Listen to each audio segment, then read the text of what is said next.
Qiziqda. Ve hamma o'z ishini qilish kerak-da.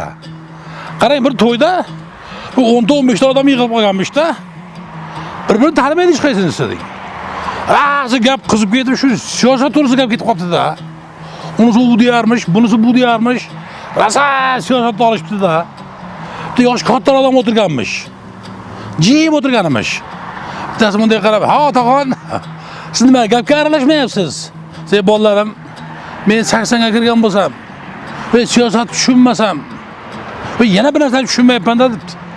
"Ha, otaxon, ha ayting, mana biz tushuntirib beramiz" debdi. Mana qaranglar bolalarim. Mol bormi mol? O'zimizning mol.